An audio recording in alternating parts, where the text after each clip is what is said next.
Agora você ouve uma palavra de vida com o pastor Érico Rodolfo Bussinger.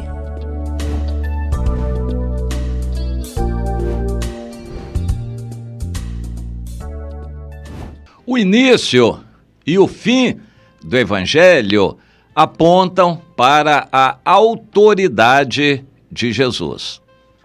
Eu quero focalizar isso e começar onde é tido como o primeiro Evangelho de Marcos, que originalmente começava assim: inicia-se o Evangelho de Jesus Cristo e tal. Evangelho no sentido de boas novas, a boa notícia da vida de Jesus. Logo no início, então, Marcos começa dizendo que o João Batista apareceu pregando o batismo de arrependimento no deserto. E ele pregava dizendo: após mim vem aquele que é mais poderoso do que eu, do qual não sou digno de, curvando-me, lhe desatar as correias das sandálias. Claro que ninguém entendeu e ninguém deu muita importância para isso. Só no decorrer da vida de Jesus as pessoas foram vendo quem ele era. Até os próprios discípulos, lá pelo meio do caminho, questionaram: o quê? Quem é esse que até o vento e o mar lhe obedecem? Esse é aquele mesmo que João Batista já tinha dado testemunho a respeito dele, da autoridade dele, mas as pessoas só no decorrer do ministério de Jesus foram sabendo quem ele era. E até o final, os fariseus, chamando Jesus de endemoniado, condenando o próprio Deus que estava no meio deles, dizendo que eles estavam cheios do zelo de Deus, condenando o próprio Deus. Eles não conheceram Jesus. Jesus não era conhecido de todos, não se revelava a todos. Isso é algo muito importante.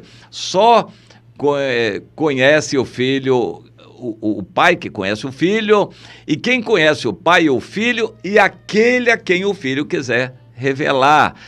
Não é de qualquer maneira, nem por conta própria, que a gente vai saber quem é Jesus. É preciso ter uma revelação de Deus para saber quem é Jesus. Quando você vê a glória, a majestade de Jesus, não há outra atitude senão você se render. Há muitos crentes que tem Jesus como o seu salvadorzinho pessoal, aquele que vai ajudá-los a viver uma vida melhor. Para alguns, Jesus é aquele que vai dar prosperidade. Para outros, Jesus é aquele que cura suas enfermidades. Para outro, Jesus é o que vai providenciar uma vida melhor. Para outros que querem guardar o sábado, Jesus não é suficiente, ele apenas veio ajudar a pessoa a cumprir a lei.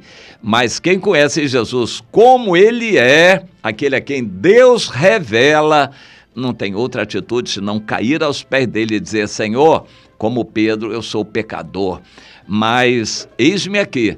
Para o que o Senhor quiser, a minha vida é tua e eu me rendo a ti. E não quero nada mais na vida, a não ser somente o Senhor e viver para ti. Essa é a atitude de uma conversão verdadeira, uma conversão sincera, é a rendição total a Jesus. Isso é preciso nas igrejas. Tem muita gente brincando, achando que pode viver uma vida religiosa, que depois isso vai trazer algum crédito em benefício deles, que depois Deus vai levar em consideração, e o tanto que eles forem à igreja vai ser um quebra-galho que pode ajudar no juízo. Se eles não forem aprovados, então, se ficarem reprovados por pouco, aí tem um quebra-galho, tem uma segunda época, né, num determinado lugar, onde eles vão terminar de cumprir o sofrimento para poderem merecer a salvação. Não, qualquer atitude religiosa que não inclua se render por completo a Jesus e mudar de vida, entregando tudo a Ele, não tem valor.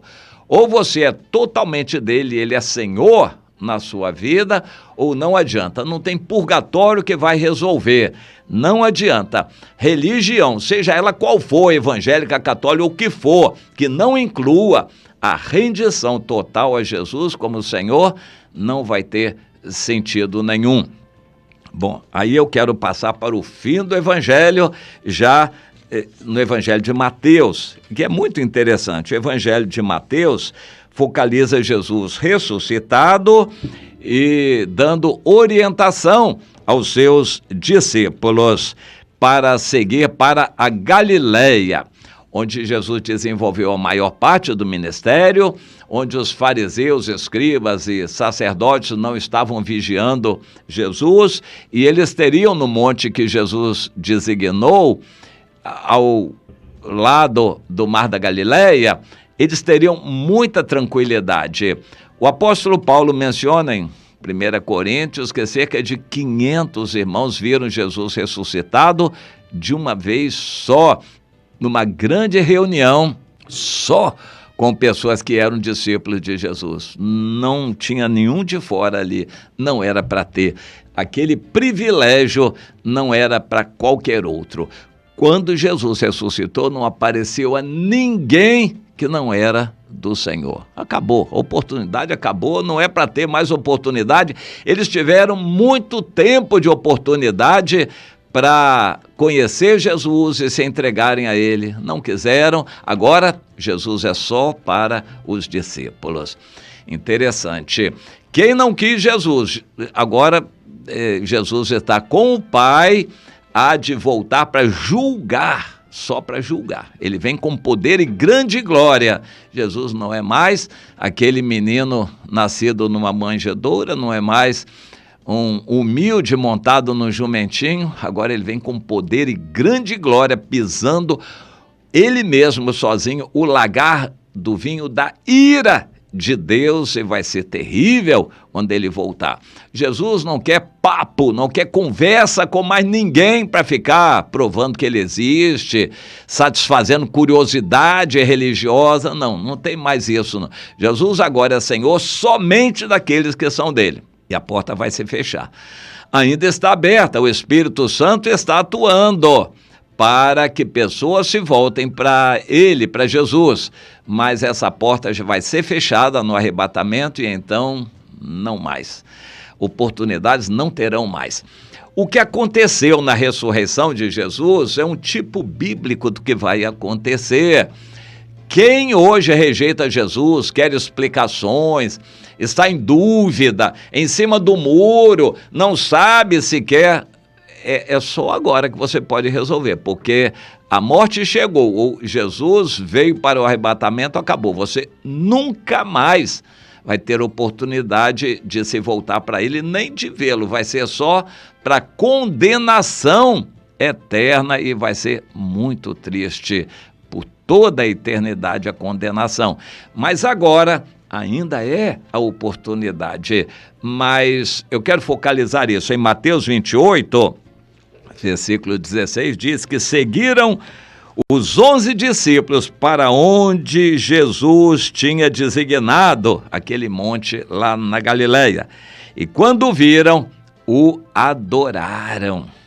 E a seguir Jesus se aproximou e falou-lhes dizendo: toda autoridade me foi dada no céu e na terra. Ide, fazei discípulos na minha autoridade. Toda autoridade me foi dada. Quando Jesus estava aqui na terra, poucos viram a autoridade de Jesus, mas depois da ressurreição, ninguém mais que não era discípulo viu. Os judeus não viram Jesus mais, as autoridades não viram Jesus mais, Jesus era só dos discípulos, e isso é muito interessante. Daqui por diante vai ser assim, Jesus é somente dos discípulos que vão vê-lo no arrebatamento, face a face, e você se prepare para isso. Caso contrário, vai ficar aqui e a condenação vai aguardar você. A autoridade de Jesus foi revelada para os discípulos lá na Galileia depois da ressurreição. E ele diz: pois é, vocês estão vendo agora que eu sou Deus. Eu recebi toda a autoridade no céu e na terra. Por isso, com essa autoridade, eu envio vocês para o mundo todo. Minha irmã, você é enviada. Meu irmão, você é um enviado de Jesus que tem toda a autoridade.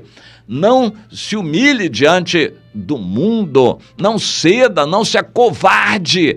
Não ame o mundo, para que você não seja envergonhado pela volta de Jesus, você não seja cuspido, vomitado da boca do Senhor. Ame o Senhor de todo o seu coração. A oportunidade é esta para você se voltar para o Senhor. Quando Jesus vier, não vai mais haver oportunidade para ninguém. Quem foi, foi, e quem não foi, nunca mais vai. A oportunidade é agora. Reconheça a autoridade de Jesus, mais que o mundo todo, mais que tudo no mundo. A autoridade de Jesus, o Rei dos Reis e Senhor dos Senhores.